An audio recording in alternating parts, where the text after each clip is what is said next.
So today I want you to learn something about challenges and about our mistakes we did in the past by launching an NFT project. And I think it's important to talk about not only about success and hype, but also about challenges we have while overcoming them, but also because it's easier to talk about success and about things that went smoothly, but let's be honest, nothing really ever runs smoothly all the time. So therefore, I want you to learn something maybe in the next 15 minutes. So maybe I want to go back to last year, so the rise of NFTs. Last year, everything was about art and community and investments, and I think it's great because that's when the hype of NFTs started and when people knew what NFTs are. But what we were missing was utility behind NFT projects, because everything was about investment and people invested tons of money for a PFP project, but there was nothing really behind the project. So that's when we thought, okay, what can we do differently? Where can we build something with utility, with a roadmap, with something valuable for communities? And everything was about gaming, and I'm a woman and I don't like gaming, so there was nothing really what resonates with me. So besides What of Woman and Boss Beauties, but those were only like 2 projects which were out there. So we thought, okay, let's start with a real utility, a real product, but also something that women can resonate with it. So we launched the Female Pleasure Society back in March, and with the mission to bring female health into Web3, and we developed a real utility, so a supplement for women that came with the NFT. So every NFT holder get 5 years product allowances, as well as voting rights and a success participation, so that our community could also benefit from the profit of the company. And we launched the project in March, and we wanted to do the drop on the 7th of May. So the timeline was quite challenging, but back then there was a hype, and we thought we could definitely do this. So we launched the project in April. We went public, and then our Twitter account got suspended 1 week after the drop or the launch of the project. So we couldn't do any marketing. It was one thing because we had talked about female health and sexuality, but also about NFTs and investments is not that you cannot promote it on marketing sites on Facebook or Twitter. So we had to do things differently. So we had to do guerrilla marketing, we had to go to conferences, we had to work with different projects, and we had to find a new way to promote our project. And then we had the supplement for women. We wanted to give the community the product before even minting an NFT. So we had a free trial package where people could order the product. And we had also some issues with that because production took a long time because of the Ukraine-Russian conflict. And we had to push the drop to an ongoing date. So we didn't know when we could launch the project because we had to wait for the product. But it was quite good because if we had launched the drop on the 7th of May, I don't know if you remember, but 7th of May was the Luna collapse and people lost a lot of money. And I think it was also the time when the bear market started. So it was good and bad luck. So we thought, okay, let's do something different. We go to conferences, we increase our network, and we do something other marketing activities. So we went to the NFT NYC, and that's when we also met Crypto.com. We talked after NYC, we talked a lot with Crypto.com because they wanted to do the drop with us. On the one side, it was great because we had a lot of community members who would buy the first NFT with us, so they didn't have to do a wallet, and they could buy on Crypto.com via an email address. They would set up a wallet for themselves, and then they could also buy with credit cards. So that was a real benefit for us and for our community. And on the other side, Crypto.com wanted to have more female-focused projects on their platform because everything was about gaming, so that was also quite good. So we thought, okay, let's do the drop with Crypto.com. I won't blame Crypto.com or bash them or something, but it took us a long time with them to negotiate. So we had 5 months talking with them because everything had to go to different parties, and it's a big company and it's not used to Web3 because in Web3 everything goes really fast, but with them it was really, really hard. So we decided on to launch our first drop. So we wanted to split the drop because we have 5,000 NFTs, and we wanted to have like the first drop of 500 NFTs because of the bear market and because like the people were not like buying a lot of NFTs. So we said, okay, let's split the drop and do the first drop with crypto.com on the 16th of November. So therefore, we had a lot of time to build our community organically.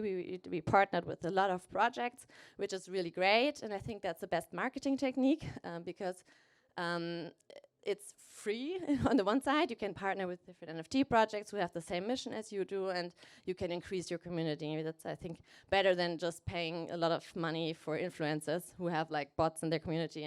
And that's our belief that this was the best marketing technique. And then we decided to do the drop on the 16th of November.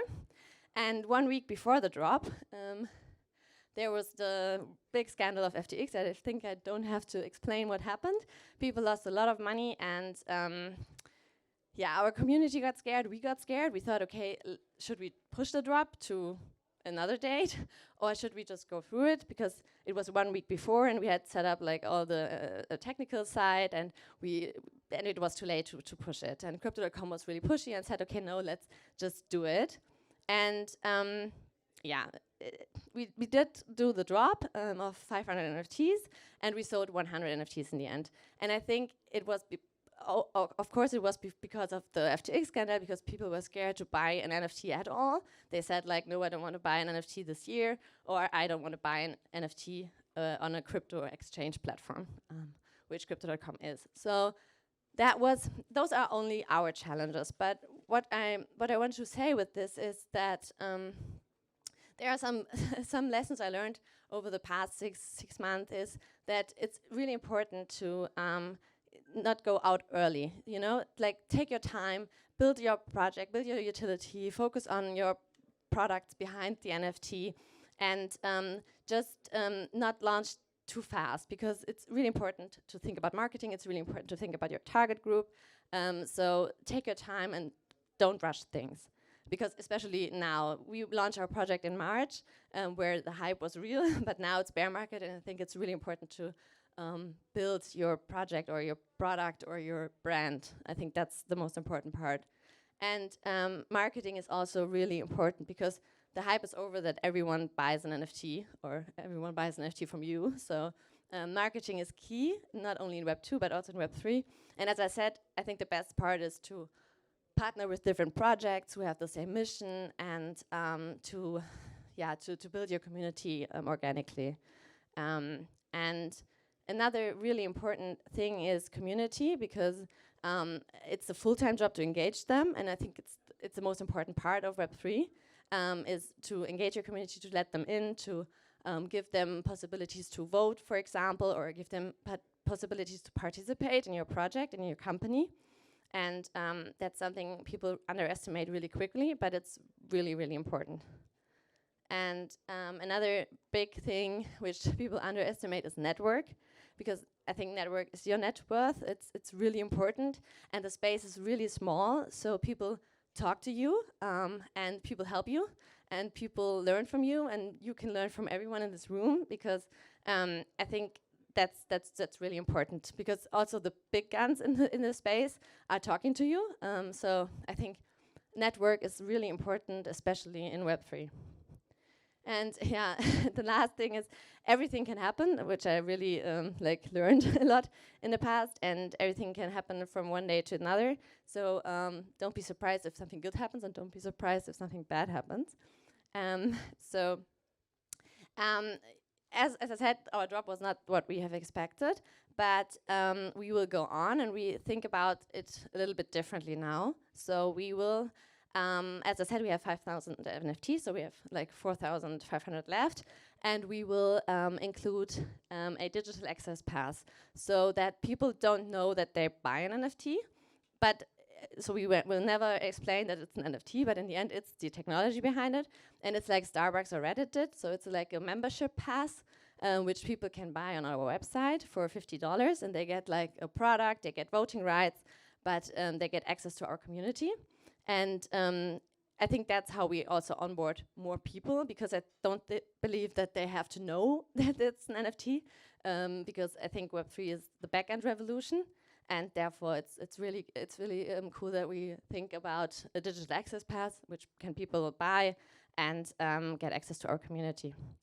And we also will include more products. We think about a new intimate care line for our community. So we develop female health and sexuality products.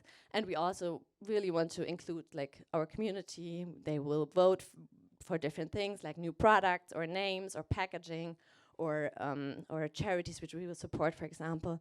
And another big thing, I think it's important, especially in our field of female health, is education. So we really want to educate people. We want to give them sources, like we have a sexual advisor who will give sessions. And so in the end, it will be like a club or a society where people can chat about things, where people can meet like-minded people, but also buying products, of course, because we have a business and it's a revenue model, but it's also more than just a D2C brand. So it's more a community, it's an access to a society where people can talk about different things or different things they're interested.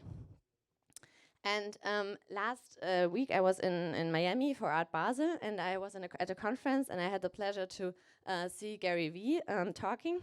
And he said something which stuck in my mind since then. He said, I'm in deep fear to not listen to my intuition. And maybe you can think about it for a moment, because I think that's something I always forget, is the gut feeling I have sometimes when thinking about a decision or thinking about a collaboration or thinking about something I have to do. And then I listen to someone else and then say, okay, I do it because he says or she says that. But I think we have to listen more to ourselves and to our gut feelings, because we have to give us the benefit of the doubt. Yeah, I think that's a really good statement, because what's cool about intuition is when you fuck up, at least you did your thing. And I think that's really important, and I want to leave with that. Thank you.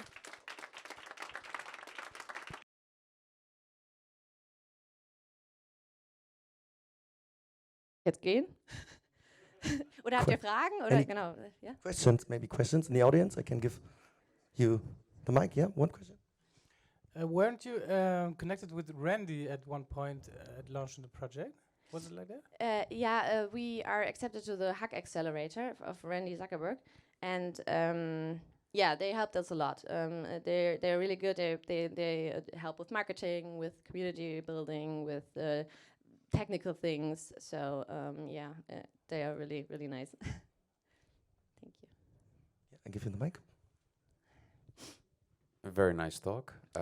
I was wondering, you showed your roadmap of how everything went, and at some point you mentioned that you were building your community organically through engaging in a lot of co-marketing.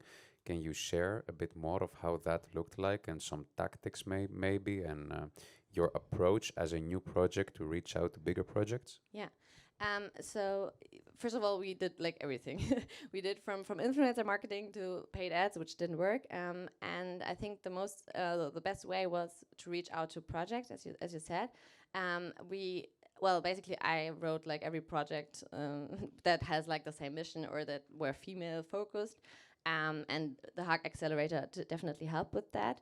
And then we did Twitter Spaces with them. We did like giveaways with them. We did like different topics, different marketing techniques. But I think that's like the best way to reach the most people and the best communities, because they have like the same community as you want to have. That was actually the best thing. And I attended so many Twitter Spaces and shared my project, because that's like the best way to reach as many people as possible. And I think it's more scalable than doing Twitter ads or something, because in this space, organically it works better. So common mission driven. Yeah, definitely. Yeah, I'm not sure if it worked if we had. Well, we partnered with Metabrew, for example, and that worked quite well. But I think because it's a German project and we are as well. But I think it has to be like the same mission or the same community, because otherwise it wouldn't work. Thank you for your question. So last question, opportunity. After that, we go to the panel. Vanessa will also be on that panel afterwards. One last closing question. I have to give to Marco, maybe. You have a question? No? So what was the, then I do a question, come on. The really biggest challenge, because as you said, here marketing, Holger also said yesterday from Meta Brew, was not really that success factor. It's all about this. So would you say it would be more successful in general when things like FTX would not happen? Or would you also say that you would take a completely other approach before, even if FTX would never be there? Yeah, that's a good question. I think, of course, if something like that happened 1 week before the drop, it's like suicide. But I think, yeah, I think that was the main reason why it didn't work that well. But I think it's also because we are really a niche project. I'm not sure how many women are there in the space, but I think 15% or so. So I think now with the approach that we have like NFTs out of the equation, it's like a digital access pass, but we use the technology, is like a better way to bridge Web 2 with Web 3, and that's how we want to do it. And I think that's how use cases are built in Web 4 or 5 or whatever. So yeah, I think that's the main reason. So then a big applause for Vanessa.